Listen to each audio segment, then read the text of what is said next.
വട്ടപ്പുറം സംവാദത്തിൻ്റെ ഒന്നാമത്തെ ദിവസത്തെ ആദ്യ പകുതി സമാപിച്ചു.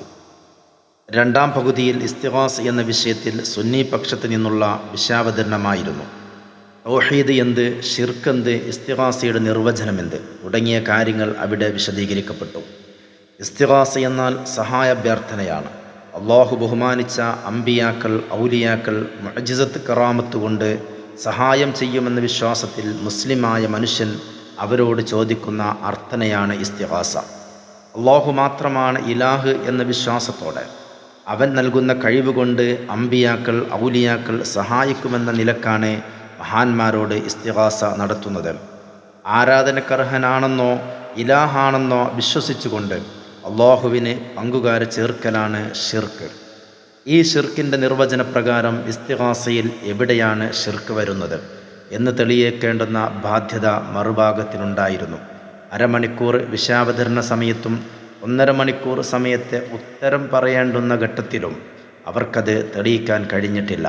ഇസ്തിഗാസയുടെ പേരിൽ ലോക മുസ്ലിങ്ങളെ മുഴുവൻ കാഫിറാക്കി കേരള മുസ്ലിങ്ങളിൽ അനൈക്യം വളർത്തി തൗഹീദിൻ്റെ മൊത്തക്കുത്തക അവകാശപ്പെടുന്നവർക്ക് അവരുടെ വാദം സമർത്ഥിക്കാൻ കിട്ടിയ അവസരം ഉപയോഗപ്പെടുത്താൻ കഴിഞ്ഞില്ല. അള്ളാഹു അല്ലാത്തവരോട് സഹായം അർത്ഥിക്കൽ ഷിർക്കാണെന്ന് പറഞ്ഞവർക്ക് മനുഷ്യ കഴിവിനപ്പുറമുള്ളത് അള്ളാഹു അല്ലാത്തവരോട് ചോദിക്കാൻ പാടില്ലെന്ന് പറയേണ്ടി വന്നു. മനുഷ്യന് സ്വന്തമായി ചില കഴിവുണ്ട്, അതിനപ്പുറം അള്ളാഹുവിനോട് ചോദിക്കാവൂ. യഥാർത്ഥത്തിൽ ഇവിടെയാണ് തൗഹീദിന് തകരാറ് സംഭവിക്കുന്നത്. ഈ വിഭജനം കൊണ്ട് വഹാബികൾ രക്ഷപ്പെടാൻ പോകുന്നില്ല. പരിശുദ്ധ ഖുർആനിലെ സൂറത്തുൽ ഇഖ്ലാസ് ലോകത്ത് തൗഹീദ് പ്രചരിപ്പിക്കാൻ അവതരിപ്പിച്ചതാണ്. ആകാശഭൂമികളുടെ സൃഷ്ടാവും അധിപനുമായ അല്ലാഹുവിലാണ് കഴിവുകൾ മുഴുവനും. അവൻ്റെ ഔദാര്യത്തിൽ നിന്ന് സാധാരണ ആളുകൾക്ക് സാധാരണ കഴിവ് നൽകുന്നത് പോലെ അസാധാരണക്കാരായ അംബിയ, ഔലിയാക്കൾക്ക് അസാധാരണ കഴിവുകൾ നൽകുന്നു. മുഅ്ജിസത്ത് കറാമത്ത് കൊണ്ട് അംബിയാക്കൾ, ഔലിയാക്കൾ സഹായിക്കുമെന്ന വിശ്വാസത്തോടെ അവരോട് സഹായം ചോദിക്കുന്നതിന് യാതൊരു വിരോധവും ഖുർആനും ഹദീസും കൽപ്പിച്ചിട്ടില്ല. അതേസമയം ഇങ്ങനെ സഹായിക്കാൻ കഴിയുമെന്നും ചോദിക്കണമെന്നും ഖുർആനും ഹദീസും നമ്മോട് ത്വരിപ്പെടുത്തുന്നുണ്ട്. ഒന്നിൽ കൂടുതൽ ഇലാഹുകളിൽ മക്കാ മുശ്രിക്കുകൾക്ക് വിശ്വാസമുണ്ടായിരുന്നത് പോലെ ഒന്നിലധികം റബ്ബുകളിലും അവർക്ക് വിശ്വാസമുണ്ടായിരുന്നു. താങ്കളുടെ റബ്ബിനെപ്പറ്റി മാത്രം ഖുർആനിൽ പറയപ്പെട്ടാൽ വിമുഖത കാണിച്ച് അവർ പിന്തിരിഞ്ഞു കളയും എന്ന് ഖുർആൻ പറയുന്നുണ്ട്. അള്ളാഹു അല്ലാത്തവരോട് സഹായം ചോദിച്ചതിന് ഖുർആൻ ഒരിടത്തും വിമർശിച്ചിട്ടില്ലെന്ന് മാത്രമല്ല, അങ്ങനെ സഹായം ചോദിക്കൽ മുസ്ലിങ്ങളുടെ അടയാളമായി ഖുർആൻ പരിചയപ്പെടുത്തിയിട്ടുമുണ്ട്. സുന്നി പക്ഷത്തെ അരമണിക്കൂർ സമയത്തെ വിശാവതരണം കഴിഞ്ഞപ്പോൾ വഹാബി പക്ഷത്ത് നിന്ന് ചോദ്യമുന്നയിച്ചത് AP അബ്ദുൽ ഖാദിർ മൗലവിയാണ്. ചോദ്യം: ഇസ്തിഗാസ് അനുവദനീയം എന്ന് പറയുന്നത് പുണ്യമാണ് എന്ന അർത്ഥത്തിലാണോ? കാന്തപുരം ഉസ്താദിൻ്റെ മറുപടി: അനുവദനീയമെന്നാൽ ഷിർക്കല്ല. അതുകൊണ്ട് ഇസ്തിഗാസ ചെയ്യുന്ന ആൾ കാഫിറായി പോവില്ല, പിഴച്ചു പോവില്ല. ഷിർക്കാണെന്ന് നിങ്ങൾ പറഞ്ഞപ്പോൾ ഞങ്ങൾ ഷിർക്കല്ലെന്ന് പറഞ്ഞു, അതാണ് അനുവദനീയം. മറുപടി പറഞ്ഞിട്ടും മൗലവി വീണ്ടും ഈ അനുവദനീയത്തിൽ പിടിച്ചു തൂങ്ങി.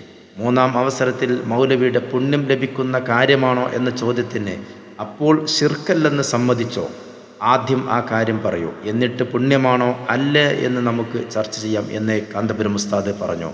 കാന്തപുരം ഉസ്താദിൻ്റെ ചോദ്യസമയത്തെ മറുപടിയിൽ വേണ്ടത്ര തിളങ്ങാൻ കഴിയാതിരുന്ന മൗലവി തൻ്റെ ചോദ്യസമയം അത് പരിഹരിക്കാൻ നോക്കിയെങ്കിലും കാന്തപുരം ഉസ്താദിനോട് ഉരുളക്കുപ്പേരി മറുപടി ലഭിച്ചു. നിങ്ങൾക്ക് സമർത്ഥിക്കാൻ കിട്ടിയ അവസരം അതിന് സാധിച്ചിട്ടില്ല, അത് വരട്ടെ.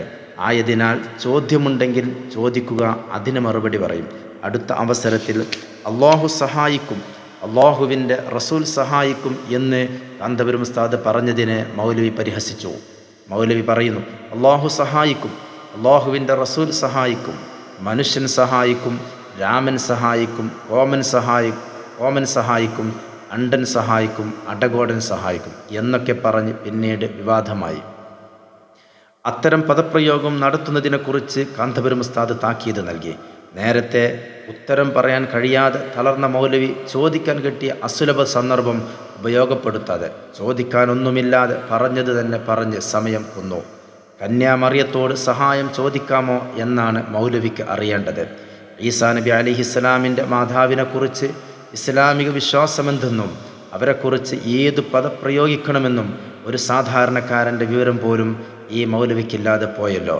കന്യാമറിയത്തോട് സഹായം തേടൽ മുസ്ലിങ്ങളുടെ പരിപാടിയല്ലെന്ന് പറഞ്ഞ കാന്തപുരം ഉസ്താദ് ഈസാ നബി അലിഹിസ്സലാമിൻ്റെ മാതാവ് മുസ്ലിങ്ങൾക്ക് മറിയം ബീവിയാണ്, കന്യാമറിയമല്ലെന്ന് കൂടി വിശദീകരിച്ചപ്പോൾ മൗലവി തന്നെ ചമ്മിപ്പോയി.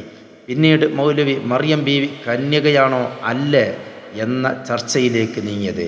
ആവശ്യമില്ലാത്ത പ്രസ്തുത സംസാരത്തിൽ നിന്ന് മൗലവിയെ പല പ്രാവശ്യം വിഷയത്തിലേക്ക് കൊണ്ടുവരാൻ ശ്രമിച്ചിട്ടും അനാവശ്യ ചർച്ചയുമായി മൗലവി ബഹുദൂരം സഞ്ചരിച്ചു. മറിയം ബീവി റളി അലൈഹിസ്സലാം എന്ന് ഒരിക്കൽ മൗലവി പറഞ്ഞുപോയി. അതിന് ഒരു സോറി പറയുകയോ അല്ലെങ്കിൽ അബദ്ധമായി എന്ന് സമ്മതിക്കുകയോ ചെയ്താൽ മതിയായിരുന്നു. ഇത് കേട്ട് മുൻനിരയിലുള്ള അറബി അറിയാവുന്ന ആരോ ചിരിച്ചു. അപ്പോൾ മൗലവിക്ക് വിരളി പിടിച്ചു. അലിഹ എന്ന് പറഞ്ഞത് നന്നാക്കാനുള്ള ഒരു ശ്രമവും നടത്തി. നിങ്ങൾ ഈ മുതഫയ്യിദും കൊണ്ട് നടന്നോളി എന്നെല്ലാം പറഞ്ഞ് മൗലവി പണ്ഡിതന്മാരുടെ നേർക്ക് തിരിഞ്ഞു. ഓ മറിയം ബീവിയേ എന്ന് മൗലവി നീട്ടി ആർത്തു വിളിച്ചു. സദസ്സ് ഒന്നടങ്കം ചിരിച്ചു. ശബ്ദകോലാഹലം ഉയർന്നു.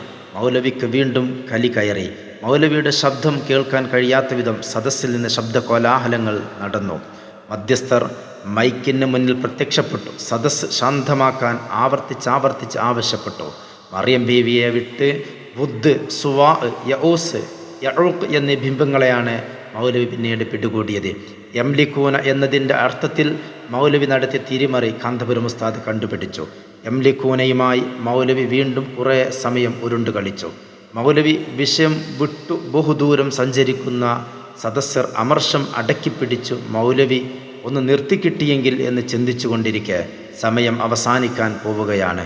വിഷയാവതരണത്തിലോ ചോദ്യസമയത്തോ ഉത്തരം പറയേണ്ടുന്ന സമയത്തോ ക്ലച്ചു പിടിക്കാതെ മൗലവിമാർ വിഷണ്ണരായിരിക്കെ കാന്തപുരം ഉസ്താദിൻ്റെ ശബ്ദം വീണ്ടും മുഴങ്ങി. ദുആ, അതാണ് ആരാധന എന്ന് പറഞ്ഞാൽ അള്ളാഹുവാണെന്ന് വിശ്വസിച്ചുകൊണ്ട്, ആരാധനക്കർഹനെന്ന് വിശ്വസിച്ചുകൊണ്ട് ചെയ്യുന്ന ദുആ ആരാധനയാണെന്നാണ്. ഇത് പറയാൻ വേണ്ടിയാണ് നേരത്തെ മൗലവി സാഹിബ് ഉരുണ്ടു കളിച്ചിട്ട് മറുപടി പറയാതെ പോയത്. ദുആ പല അർത്ഥത്തിലുമുണ്ട്. എല്ലാ ദുആയും ഇബാദത്തല്ല. ഇലാഹാണെന്ന, ആരാധനക്കർഹനാണെന്ന വിശ്വാസത്തോടെ ഒരു വസ്തുവിനോട് ദുആ ചെയ്താൽ അതാണ് ആരാധന. സുന്നികൾ ഒരിക്കലും അങ്ങനെ വിശ്വസിക്കുന്നില്ല. ഇതാണ് ഞങ്ങൾ ഹക്കിൻ്റെ അഹ്ലുകാരാണെന്ന് പറഞ്ഞത്. അള്ളാഹു നൽകുന്ന കഴിവുകൊണ്ട് അംബിയ ഔലിയാക്കൾ സഹായിക്കും. ഇത് മാത്രമാണ് ഞങ്ങളുടെ വിശ്വാസം. ഇത് തെറ്റാണെന്ന് സ്ഥാപിക്കാൻ മറുഭാഗത്തിന് സാധിച്ചിട്ടില്ല. വല്ലാഹി ഒരിക്കലും സാധിക്കുകയുമില്ല എന്ന് കാന്തപുരം ഉസ്താദ് കൂട്ടിച്ചേർത്തു. സദസ്സ് തക്ബീർ കൊണ്ടങ്ങ് മുഴങ്ങി. അല്ലാഹു അക്ബർ, അല്ലാഹു അക്ബർ. രണ്ടാം ദിവസം ആദ്യം സുന്നി പക്ഷത്തു നിന്നുള്ള വിഷയാവതരണമായിരുന്നു. ഇസ്തിഗാസ എന്ന വിഷയത്തിൽ കാന്തപുരം AP മുഹമ്മദ് മുസ്ലിയാർ അരമണിക്കൂർ സംസാരിച്ചു. വഹാബി പക്ഷത്തുനിന്ന് ചോദ്യങ്ങൾ ഉന്നയിച്ചത് അബ്ദുൽ ഹമീദ് മദനിയാണ്. വെപ്രാളത്തോടെയാണ് മൗലവി മൈക്കിന് മുന്നിൽ പ്രത്യക്ഷപ്പെട്ടത്. അള്ളാഹുവിൻ്റെ മാർഗത്തിൽ കൊല്ലപ്പെട്ടവരെ പറ്റി മരിച്ചവരാണെന്ന് വിചാരിക്കാൻ പാടില്ലെന്ന ആയത്തിൻ്റെ അവസാന ഭാഗം മുസ്ലിയാർ കട്ടതോ വിട്ടതോ എന്നായിരുന്നു മൗലവിയുടെ ചോദ്യം. അപസ്മാര രോഗികളെ പോലെ മൗലവി അടിമുടി വിറക്കുന്നുണ്ടായിരുന്നു. ഇവിടെ യഥാർത്ഥത്തിൽ മൗലവിക്ക് ഒരക്കിടി പറ്റിയതാണ്. പ്രസ്തുത ആയത്ത് മറ്റൊന്നാണെന്ന് തെറ്റിദ്ധരിച്ചാണ് മൗലവി ഇത്രയും പറഞ്ഞു പോയത്. മരിച്ചവരാണെന്ന് നിങ്ങൾ വിചാരിക്കരുത് എന്നതാണ് ഒരായത്ത്. മരിച്ചവരാണെന്ന് പറയരുത് എന്നാണ് മറ്റൊന്ന്. മറുപടിയിൽ മൗലവിയെ കാന്തപുരം ഉസ്താദ് നിർത്തിപ്പൊരിച്ചു. മൗലവി സാഹിബ് തീരെ ശ്രദ്ധിച്ചില്ല. പക്ഷേ അവർ ജീവിച്ചിരിക്കുന്നവരാണെന്ന് പറഞ്ഞത് മറ്റൊരായത്തിലാണ്. ഇവിടെ ഓതിയ ആയത്ത് വേറെയാണ്. മൗലവി സാഹിബ് കാന്തപുരം ഉസ്താദ് പറഞ്ഞു, അള്ളാഹുവിൻ്റെ അടുക്കൽ സ്ഥാനമുള്ളവരാണെന്നാണ് പറഞ്ഞത്. അങ്ങനെ ധരിച്ചത് നിങ്ങൾ ഓതിപ്പഠിക്കാത്തത് കൊണ്ടാണ്. രണ്ടാം അവസരത്തിൽ വീണത് വിദ്യയാക്കാനുള്ള ഒരു ശ്രമം മൗലവി നടത്തി. ശുഹദാക്കളുടെ ഭാര്യമാരെ മറ്റാർക്കെങ്കിലും വിവാഹം കഴിക്കാൻ പറ്റുമോ എന്നാണ് മൗലവിക്ക് അറിയേണ്ടിയിരുന്നത്. ശുഹദാക്കളെക്കുറിച്ച് ഹയാത്തുള്ളവരാണെന്ന് അള്ളാഹു പറഞ്ഞത് സ്വീകാര്യമല്ലെങ്കിൽ മൗലവിക്ക് വേറെ പണിയാണ് നല്ലതെന്ന് കാന്തപുരം ഉസ്താദ് ആണയിട്ട് പ്രഖ്യാപിച്ചു. 1.5 മണിക്കൂറിനിടയിൽ മൊത്തം 2 ചോദ്യമാണ് മൗലവി ചോദിച്ചത്. പിന്നീട് ഇസ്തിഗാസ സംബന്ധിച്ച് CP ഉമർ സുല്ലമി സംസാരിച്ചു. ശേഷം പ്രസ്തുത വിഷയത്തിൽ കാന്തപുരം ഉസ്താദ് ചോദ്യമുന്നയിച്ചു. കാന്തപുരം ഉസ്താദ് അള്ളാഹുവിൻ്റെ വിശേഷണങ്ങൾ സൃഷ്ടിയിൽ ആരോപിച്ചാൽ ഷിർക്കാണെന്ന് വിശാവദനത്തിൽ കേട്ടു. എന്നാൽ അള്ളാഹു റഹീമാണെന്ന് നാം വിശ്വസിക്കുന്നു. നബി സല്ലല്ലാഹു അലൈഹി വസല്ലമയെ റഹീമാണെന്നു ഖുർആൻ പറയുന്നു. ഇതേക്കുറിച്ച് നിങ്ങൾക്കെന്തു പറയാനുണ്ട്? തുടങ്ങി 4 ചോദ്യങ്ങൾ ഉന്നയിച്ചു. കുട്ടനാട് കെ.വി. മുഹമ്മദ് മുസ്ലിയാരുടെ ഖുർആൻ പരിഭാഷ മൗലവി തെളിവിന് കൊണ്ടുവന്നെങ്കിലും അതിൽ മായം ചേർത്താനുള്ള വേല കാന്തപുരം ഉസ്താദ് തുറന്നു കാണിച്ചു. മലയാള പരിഭാഷയിൽ ഇത്തരത്തിലുള്ള കൃത്രിമം കാണിച്ചാൽ പരിശുദ്ധ ഖുർആനിൽ നിങ്ങൾ എന്തെല്ലാം കാണിക്കും? കാന്തപുരം ഉസ്താദ് ചോദിച്ചു. 2-ാം ദിവസം അവസാന പകുതിയിൽ 5-ാമത്തെ അവസരത്തിലും വ്യക്തമായ മറുപടി മൗലവി പറയാത്തത് കാരണം കാന്തപുരം ഉസ്താദ് പറഞ്ഞു, മഹാന്മാരോട് സഹായം ചോദിക്കുന്നതിനെക്കുറിച്ചാണ് ചർച്ച. മൗലവി പറയുന്നു, സഹായം ചോദിക്കുന്നതിനെക്കുറിച്ചല്ലെന്ന്, അതുകൊണ്ട് മറുപടി പറയണം.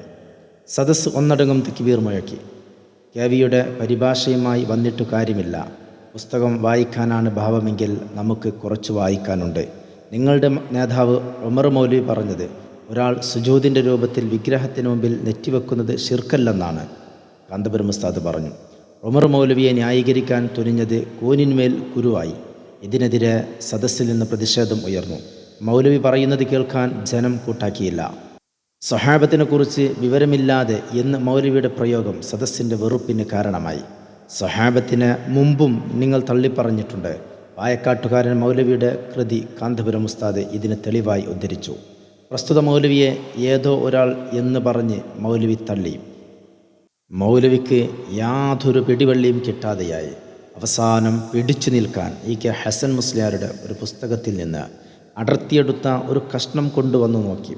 ഇതുകൊണ്ടൊന്നും കാന്തപുരത്തിന് മുമ്പിൽ നിന്നും മൗലവി രക്ഷപ്പെട്ടില്ല. കെ ഹസൻ മുസ്ലിയാർ മരണശയ്യയിൽ കിടക്കുമ്പോൾ ഇസ്ലാമിലേക്ക് ക്ഷണിച്ച് കത്തയച്ച നിങ്ങളാണോ ഇപ്പോൾ ഹസൻ മുസ്ലിയാരുടെ പുസ്തകവുമായി വന്നിരിക്കുന്നതെന്ന് കാന്തപുരം ഉസ്താദ് ചോദിച്ചു. 2-ാം ദിവസം പരിപാടി സമാപിക്കുകയാണ്.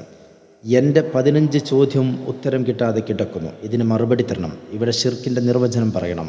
നബി സല്ലല്ലാഹു അലൈഹി വസല്ലമയെക്കുറിച്ച് റഊഫുർ റഹീം എന്ന് ഖുർആൻ വിശേഷിപ്പിച്ചിരിക്കുന്നു. ഇതിൻ്റെ അർത്ഥമെന്ത്? എല്ലാ ദുആയും ഇബാദത്താണെന്ന് നിങ്ങൾക്ക് വാദമുണ്ടോ? ഇങ്ങനെ തുടങ്ങി എൻ്റെ 15 ചോദ്യത്തിന് മറുപടി പറയാതെ നിങ്ങളെ വിടൂല, കാന്തപുരം ഉസ്താദ് പറഞ്ഞു. മറുപടി എന്നോണം മൗലവി എന്തെല്ലാമോ മുക്കിയും മുരണ്ടും പറഞ്ഞു. സദസ്സിനൊന്നും മനസ്സിലായില്ല. സമയം തീർന്നതിനാൽ ബെല്ല് മുഴങ്ങി. മധ്യസ്ഥന്മാർ മൈക്കിന് മുമ്പിൽ പ്രത്യക്ഷപ്പെട്ടു. മൗലവിമാരോട് രോഷം അടക്കവയ്യാതെയാണ് ജനം പിരിഞ്ഞുപോയത്. 2-ാം ദിവസം പരിപാടി സമാപിച്ചപ്പോൾ തന്നെ ഇങ്ങനെയാണെങ്കിൽ പിറ്റേ ദിവസം സംവാദത്തിന് പോകണോ എന്ന ചർച്ച മൗലവി ക്യാമ്പിൽ സജീവമായി. എന്നെക്കൊണ്ട് മാത്രം ഇത് നിയന്ത്രിക്കാനാവില്ലെന്ന് AP അബ്ദുൽ ഖാദർ മൗലവി മറ്റു മൗലവിമാരോട് തീർത്തു പറഞ്ഞിരുന്നുവെന്നാണ് അറിയാൻ സാധിച്ചത്. പക്വമതികളായ ആളുകൾ രംഗത്ത് വരുന്നില്ലെങ്കിൽ 3-ാം ദിവസം നാം പോവേണ്ടതില്ലെന്ന് വേറെ ചില മൗലവിമാരും പറഞ്ഞുവത്രേ. സമയവും സന്ദർഭവും നോക്കാതെ പ്രസംഗിച്ച് സംവാദത്തിലേക്ക് എത്തിച്ച കുട്ടി മൗലവിമാരെ ശകാരിക്കുകയും ചെയ്തു. ഇനി അതൊന്നും പറഞ്ഞിട്ട് കാര്യമില്ല. വ്യവസ്ഥ അംഗീകരിച്ച സ്ഥിതിക്ക് 3-ാം ദിവസം കൂടിയെങ്കിലും പോവാതെ നിർവാഹമില്ല. അവസാനം ഒരു ദിവസം കൂടി പരിപാടിക്ക് പോവുക എന്ന തീരുമാനത്തിലെത്തി. 3-ാം ദിവസം സമയം രാത്രി 8 മണി. തലേ ദിവസത്തിലേറെ സദസ്സ് സജീവം. ഇരുവിഭാഗം പണ്ഡിതന്മാരും സ്റ്റേജിൽ കയറിയിരുന്നു. സംവാദത്തിൻ്റെ ഗതി എന്താണെന്ന് ജനം 1-ാം ദിവസം തന്നെ വിധി എഴുതിയിരുന്നു. 2-ാം ദിവസം അത് കൂടുതൽ സ്ഥിരീകരിച്ചു. 1ഉം 2ഉം ദിവസത്തെ അനുഭവം വെച്ച് നോക്കുമ്പോൾ വ്യവസ്ഥയിൽ പറഞ്ഞ പ്രകാരം 4 ദിവസം സംവാദം നടക്കുകയാണെങ്കിൽ വഹാബിസം തകർന്നതു തന്നെ. അതിൽ നിന്ന് ഒഴിവാവാൻ ചില സൂത്രപ്പണികൾ കണ്ടുവച്ചാണ് മൗലവിമാർ ഇരിക്കുന്നത്. ചില പോസ്റ്റുകൾ പ്രയോഗിക്കാൻ കഴിയുന്ന ഒരു മൗലവിയെ തന്നെയാണ് അതിന് നിയോഗിച്ചിരിക്കുന്നത്. ഇത് പക്ഷേ 2 മണിക്കൂർ കഴിഞ്ഞാണ് സദസ്സിന് മനസ്സിലായത്. സുന്നി പ്രവർത്തകർ വളരെ ആവേശത്തോടെയാണ് പരിപാടിയിൽ പങ്കുകൊണ്ടതെങ്കിലും മുജാഹിദുകളുടെ മുഖത്ത് മ്ലാനത തളം കെട്ടി നിന്നു. 3-ാം ദിവസമാണ് പത്രദ്വാര സംവാദ വിവരം പുറത്തറിയുന്നത്. സംസ്ഥാനത്തിൻ്റെ വിവിധ ഭാഗങ്ങളിൽ നിന്നും ശ്രോതാക്കൾ എത്തിയിരുന്നു. പരിപാടി കലക്കുക എന്ന ഉദ്ദേശത്തോടെ സദസ്സിൽ അങ്ങിങ്ങായി ചില ചെറുപ്പക്കാർ കൂട്ടം കൂടി നിന്നിരുന്നു. മൗലവിമാർ ഒരുക്കി നിർത്തിയ ടീമാണ് അവർ എന്ന് ചോദ്യോത്തരം ആരംഭിച്ചപ്പോഴാണ് ബോധ്യമായത്. മധ്യസ്ഥന്മാരുടെ ആമുഖ സംസാരത്തിന് ശേഷം തവസ്സുൽ എന്ന വിഷയത്തിൽ വഹാബി പക്ഷത്തു നിന്ന് പ്രസംഗം നടന്നു. പിന്നീട് പ്രസ്തുത വിഷയത്തിൽ കാന്തപുരം ഉസ്താദ് ചോദ്യം ഉന്നയിച്ചു. ചോദ്യം: തവസ്സുൽ എന്നാൽ എന്ത്? ഷിർക്കിൻ്റെ നിർവചനം എന്ത്? ഷഫാഅത്ത് ഒരിക്കലും ഒരാൾക്കും അള്ളാഹു കൊടുക്കുകയില്ലെന്ന വാദം നിങ്ങൾക്കുണ്ടോ? തവസ്സുൽ ഇസ്തിഗാസയും കൂട്ടിക്കുഴച്ച് സാധാരണക്കാർക്ക് ഒരു തുമ്പിടിയും കിട്ടാത്തതാക്കാനുള്ള ശ്രമം കാന്തപുരം ഉസ്താദ് പരാജയപ്പെടുത്തി. ചോദ്യം ആവർത്തിക്കുന്നു. കഴിഞ്ഞ 2 ദിവസത്തേക്കാളേറെ രംഗം ചൂടുപിടിക്കാൻ പോവുകയാണ്. സദസ്സിനെ തങ്ങളുടെ പക്ഷത്ത് നിർത്താൻ മൗലവി പലതും പറഞ്ഞു നോക്കുന്നു. തവസ്സുലും ഇസ്തിഗാസയും തമ്മിലുള്ള വ്യത്യാസം ഇവിടെ മൗലവി സാഹിബ് പറയണം. കാന്തപുരം ഉസ്താദ് ആവർത്തിച്ചു ആവശ്യപ്പെട്ടു. സുന്നികളിൽ ഇല്ലാത്ത വിശ്വാസം വെച്ചുകെട്ടാൻ ശ്രമിച്ചത് കാന്തപുരം ഉസ്താദ് ചോദ്യം ചെയ്തു. ഇത് മൗലവിക്ക് ഒട്ടും രസിച്ചില്ല. അർഹമുർ-റഹീമായ റബ്ബേ, നബി സല്ലല്ലാഹു അലൈഹി വസല്ലമയുടെ ഹക്ക് കൊണ്ട് നബിയെ മുൻനിർത്തി ഞാൻ നിന്നോട് ചോദിക്കുന്നു, എൻ്റെ ദോഷം പൊറുക്കണമേ. ഇത് ശിർക്കാണോ? കാന്തപുരം ഉസ്താദ് ചോദിച്ചു. 1.5 മണിക്കൂറിനിടയിൽ 18 അവസരമുണ്ടായിട്ടും മൗലവിക്ക് മറുപടി പറയാൻ കഴിഞ്ഞില്ല. പരിപാടിയുടെ ആദ്യ പകുതി പിന്നിട്ടപ്പോൾ വിഷയാവതരണത്തിന് വേണ്ടി സുന്നി ഭാഗത്തു നിന്ന് മർഹൂം PKM ബാക്കവി അണ്ടോൺ ഉസ്താദ് രംഗത്ത് വന്നു. കഴിഞ്ഞ 2 ദിവസത്തെ പരിപാടിയുടെ അവലോകനം കൂടിയായിരുന്നു അണ്ടോൺ ഉസ്താദിൻ്റെ പ്രസംഗം. ഷിർക്ക്, തൗഹീദ്, തവസ്സുൽ, ഇസ്തിഗാസ എന്നിവ വിവരിച്ച അദ്ദേഹം വഹാബിസത്തെ സദസ്സിന് മുമ്പിൽ മൊത്തത്തിൽ തുറന്നു കാണിച്ചു. 3 ദിവസമായി ഷിർക്കിന് നിർവചനം ചോദിച്ചിട്ട് പറയാൻ കഴിയാത്തതിൻ്റെ പൊരുളും അദ്ദേഹം വിവരിച്ചു. വളരെ കാലത്തിന് ശേഷം നിങ്ങൾ ഉദ്ദേശിച്ച രൂപത്തിൽ ഇത്രയും നല്ല ഒരവസരം കിട്ടിയിട്ട് സത്യം നിങ്ങളുടെ പക്ഷത്താണെങ്കിൽ എന്തുകൊണ്ട് മുജാഹിദുകളെ വിഷയത്തെക്കുറിച്ച് നിങ്ങൾക്കൊന്നും പറയാനില്ലാത്തത്? അണ്ടോൺ ഉസ്താദ് വികാരഭരിതനായി ചോദിച്ചു. വഹാബികൾ ധരിച്ചു വെച്ചതും സദസ്സിനെ തെറ്റിദ്ധരിപ്പിക്കാൻ ശ്രമിച്ചതുമായ മുഴുവൻ അസത്യങ്ങളും അണ്ടോൺ ഉസ്താദ് പൊളിച്ചു. മൗലവിമാർ കാട്ടിക്കൂട്ടിയ തട്ടിപ്പുകൾ അദ്ദേഹം തൊലിയുരിച്ച് കാണിച്ചു. വഹാബികൾക്കെതിരെ അവർ തന്നെ അംഗീകരിക്കുന്ന പണ്ഡിതന്മാരുടെ ഗ്രന്ഥങ്ങൾ തെളിവുദ്ധരിച്ചപ്പോൾ സത്യത്തിൽ അവർ സ്തംഭിച്ചുപോയി. 1/2 മണിക്കൂർ വിഷയാവതരണത്തോടെ കാര്യത്തിൻ്റെ പൂർണ്ണ ചിത്രം സദസ്സിന് ലഭിച്ചു. പിന്നെ അവിടെ ഒരു ചോദ്യോത്തരത്തിൻ്റെ ആവശ്യം തന്നെ ഇല്ലാതെയായി. അബ്ദുൽ ഹമീദ് മൗലവി ചോദ്യത്തിനും കാന്തപുരം ഉസ്താദ് ഉത്തരത്തിനുമായി എഴുന്നേറ്റ് നിന്നു. മൗലവിയുടെ ഒന്നാമത്തെ ചോദ്യം മർഹൂം മാട്ടൂൽ TK അബ്ദുള്ള മൗലവിയുടെ ഖുർആൻ പരിഭാഷയിൽ നിന്നായിരുന്നു. അല്ലാഹു സ്വമദ് എന്നതിന് അഖിലത്തിലും എന്നെന്നും അന്യാശ്രയമില്ലാത്തവനാണ് അല്ലാഹുവെന്നാണ്. ഇതേക്കുറിച്ച് എന്തു പറയുന്നുണ്ട്? ഇവിടെ മൗലവിയുടെ സംശയം എന്താണെന്ന് സദസ്സിന് മനസ്സിലായില്ല. അല്ലാഹു സ്വമദിന് അങ്ങനെയല്ലാത്ത ഒരർത്ഥം സുന്നികൾക്ക് ഉണ്ടെന്നാണോ മൗലവി ധരിച്ചു വെച്ചത് ആവോ? ഇത് ചോദ്യമാണോ? ജനങ്ങൾ പരസ്പരം ചോദിക്കാൻ തുടങ്ങി. 2ാമത്തെ ചോദ്യം എന്ന് പറഞ്ഞ മൗലവി എന്തെല്ലാമോ പ്രസംഗിച്ചു. PKയുടെ പരിഭാഷയുമായി പിന്നെയും കുറേ ഉരുണ്ടു കളിച്ചു. അവസാനം ഗൈബ് അറിയുന്ന വിഷയം ചർച്ചയ്ക്ക് വന്നപ്പോൾ മൗലവി മർക്കടമുഷ്ടി കാണിച്ചു. ഗൈബ് അള്ളാഹു ഒരാൾക്കും അറിയിച്ചു കൊടുത്തിട്ടില്ലെന്ന് പറഞ്ഞു. മറുപടിയിൽ ആകാശഭൂമികളിലുള്ള അഖില ലോകത്തിലുമുള്ള മുഴുവൻ കാര്യങ്ങളെയും കുറിച്ച് അറിവ് എനിക്ക് നൽകപ്പെട്ടു, ഒരു ഉള്ളൻ കയ്യിൽ വെക്കപ്പെട്ട വസ്തുവിനെപ്പോലെ എന്ന് അള്ളാഹുവിൻ്റെ റസൂൽ പ്രഖ്യാപിച്ചത് കാന്തപുരം ഉസ്താദ് എടുത്തുദ്ധരിച്ചു. അന്തരീക്ഷം ഭേദിക്കുമാർ സദസ്സ് തക്ബീർ മുഴക്കി. മൗലവിമാരുടെ സിൽബന്ദികൾ ഈ സമയം കൂക്കുന്നത് കേൾക്കാൻ കഴിഞ്ഞു. ഇസ്ലാമിൻ്റെ 1-ാം പ്രമാണം ഏതാണെന്നായിരുന്നു മൗലവിക്ക് പിന്നീട് അറിയേണ്ടത്. അപ്പോൾ മൗലവിക്ക് അടിമുടി വിറക്കുന്നുണ്ടായിരുന്നു. ഹസൻ മുസ്ലിയാരുടെ വഫാത്തോടുകൂടി സുന്നികളുടെ എല്ലാ ആയുധവും തീർന്നെന്ന് കരുതിയതായിരുന്നു വഹാബികൾ. ഇത്തരത്തിൽ ചില മിഥ്യാധാരണകൾ മുമ്പും ഇവർക്കുണ്ടായിട്ടുണ്ട്. സമസ്തയുടെ കാര്യവട്ട സമ്മേളനം നിശ്ചയിച്ചപ്പോൾ പാങ്ങിൽ അഹമ്മദ് കുട്ടി മുസ്ലിയാർ രോഗശയ്യയിലായിരുന്നു. ഈ തക്കം നോക്കി വഹാബി മൗലവിമാർ വെല്ലുവിളിയുമായി രംഗത്തെത്തി. പക്ഷേ വടക്കൻ കേരളത്തിൻ്റെ വീരപുത്രൻ പുറത്തിയിൽ റഷീദുദ്ദീൻ മൂസ മുസ്ലിയാർ വഹാബികളെ ഖണ്ഡിക്കാൻ സർവ്വസന്നാഹങ്ങളോടും രംഗത്തെത്തുകയായിരുന്നു. അന്ന് 3 ദിവസമായി ഷിർക്കിൻ്റെ നിർവചനം ചോദിക്കുന്നു. പറയാനൊത്തില്ല. അതിനു പുറമെ ചോദിച്ച 2 ഡസനോളം ചോദ്യങ്ങൾക്കും ജനങ്ങളെ ബോധിപ്പിക്കാനെങ്കിലും എന്തെങ്കിലും ഒരു മറുപടി പറയണ്ടേ? അതുണ്ടായില്ല. അതേസമയം വഹാബികളുടെ ചോദ്യത്തിന് കൃത്യമായും ആധികാരികമായും കാന്തപുരം ഉസ്താദ് മറുപടി പറഞ്ഞു.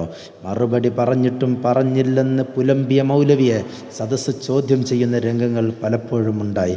3-ാം ദിവസത്തെ 2-ാം പകുതിയിൽ 6-ാമത്തെ ചോദ്യം നബി സല്ലല്ലാഹു അലൈഹി വസല്ലമയുടെ ഗൈബ് ജ്ഞാനത്തെക്കുറിച്ചായിരുന്നു. KV കൂറ്റനാടിൻ്റെ ഖുർആൻ പരിഭാഷയിൽ നിന്ന് അടർത്തിയെടുത്ത ഏതാനും ഉദ്ധരണികൾ കൊണ്ടുവന്നു. കാന്തപുരം ഉസ്താദിൻ്റെ മറുപടിയിൽ അത് വഹാബികൾക്ക് തന്നെ എതിരാണെന്ന് സമർത്ഥിച്ചത് മൗലവിക്ക് ഒട്ടും രസിച്ചില്ല. മുശ്രിക്കുകൾ നബി സല്ലല്ലാഹു അലൈഹി വസല്ലമയോട് പല സംശയവും ഉന്നയിച്ചു എന്നതിനെക്കുറിച്ച് ഇത് മൗലവി സാഹിബ് കരുതിക്കൂട്ടി വായിച്ചതോ അതോ അറിയാതെ വായിച്ചു പോയതോ എന്ന് കാന്തപുരം ഉസ്താദ് ആരാഞ്ഞു.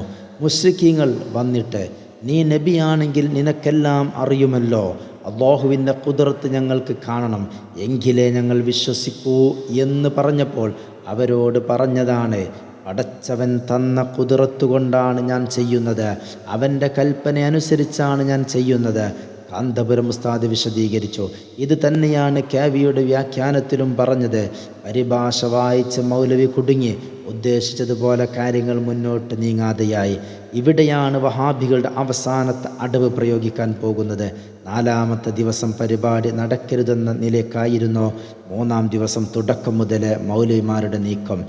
നബി സല്ലല്ലാഹു അലൈഹി വസല്ലമയോട് കാര്യങ്ങൾ സംസാരിക്കാൻ പോയ മുശ്രിക്കുകളോട് ഒരു വിധത്തിലും മുഅ്മിനീങ്ങളോട് മറ്റൊരു വിധത്തിലുമായിരുന്നു അവിടുന്ന് മറുപടി പറഞ്ഞിരുന്നതെന്ന് കാന്തപുരം പറഞ്ഞതായി മൗലവി ഒരു പുതിയ നമ്പർ അവിടെ ഇറക്കി. അപസ്മാര രോഗിയായ ഈ മൗലവിയെ മറ്റു മൗലവിമാർ ഏൽപ്പിച്ച ദൗത്യമാണ് നിർവഹിച്ചതെങ്കിലോ മൗലവിയുടെ ഊഴം കഴിഞ്ഞപ്പോൾ കാന്തപുരം ഉസ്താദ് എഴുന്നേറ്റു. വിഷയത്തിൻ്റെ ഗൗരവം മൗലവിയുടെ പരാമർശത്തിൽ അപകടവും സദസ്സിൻ്റെ മുമ്പാകെ വെച്ചു. മൗലവിക്ക് കാന്തപുരം ഉസ്താദ് താക്കീതു നൽകി. ജനം കാന്തപുരം ഉസ്താദിനെ അംഗീകരിച്ച് തക്ബീർ മുഴക്കി. നബി സല്ലല്ലാഹു അലൈഹി വസല്ലമ ആയത്ത് വിവരിച്ചു കൊടുത്തത് മുശ്രിക്കുകളോടായിരുന്നു. ഇക്കാര്യമാണ് ഞാൻ പറഞ്ഞത്, അതുതന്നെയാണ് ഖുർആൻ വിവരണത്തിലുമുള്ളത്. കാന്തപുരം ഉസ്താദ് പറഞ്ഞു, എൻ്റെ പേരിൽ കള്ളം പറയരുത്, അത്തരം പദപ്രയോഗം നടത്തുന്നത് ശ്രദ്ധിച്ചു വേണം, അത് അപകടകരമാണ് മൗലവിമാരെ. കാന്തപുരം ഉസ്താദ് ഉണർത്തി. മൗലവി പറഞ്ഞതിലുള്ള അബദ്ധം മനസ്സിലാക്കിയ ജനം മൗലവിമാർക്കെതിരെ ഇളകാൻ തുടങ്ങി. ജനം എഴുന്നേറ്റു നിന്നു. കുറേ പേർ സ്റ്റേജിൻ്റെ സമീപത്തേക്കടുത്തു. സദസ്സിൽ അങ്ങിങ്ങ് ഒന്തും തള്ളും നടക്കുന്നു. ജനങ്ങളോട് ശാന്തരായിരിക്കാൻ ആദ്യം കൺവീനർമാരും പിന്നീട് മറ്റു പലരും ആവശ്യപ്പെട്ടു. ജനം അതംഗീകരിക്കുന്ന മട്ടില്ല. സ്റ്റേജിൻ്റെ മുന്നിൽ തടസ്സത്തിനിട്ട വേലി ഭേദിച്ചുകൊണ്ട് ചിലർ സ്റ്റേജിൻ്റെ സമീപത്തെത്തി. സ്റ്റേജിലേക്ക് കയറാൻ ആരെയും വളണ്ടിയർമാർ അനുവദിച്ചില്ല. നഗരിയുടെ പിൻഭാഗത്തുള്ളവർ നേരെ റോഡിൽ കയറി സ്റ്റേജിൻ്റെ പിൻഭാഗത്തു കൂടി സമീപത്തെത്തി. എന്തും സംഭവിക്കാവുന്ന പരുവത്തിലാണ് സംഗതിയുടെ കിടപ്പ്. കൺവീനർമാർ പരസ്പരം മുഖത്തോട് മുഖം നോക്കി. ഇനി ഇത്തരമൊരു പരിപാടിക്ക് കൺവീനർമാരാവാനുള്ള ആഗ്രഹം അവർക്കുണ്ടാവില്ല. മൗലവി മാപ്പു പറയണം, അവൻ കാന്തപുരം ഉസ്താദിൻ്റെ കാല് പിടിക്കണം. ഇങ്ങനെ പലതും ജനം വിളിച്ചു പറഞ്ഞുകൊണ്ടിരുന്നു. മൗലവിമാർ ഇരുന്നിരുന്ന ഭാഗത്ത് സ്റ്റേജിൽ കസേര മടക്കി പിടിച്ച് വളണ്ടിയർമാർ തടസ്സം സൃഷ്ടിച്ചു.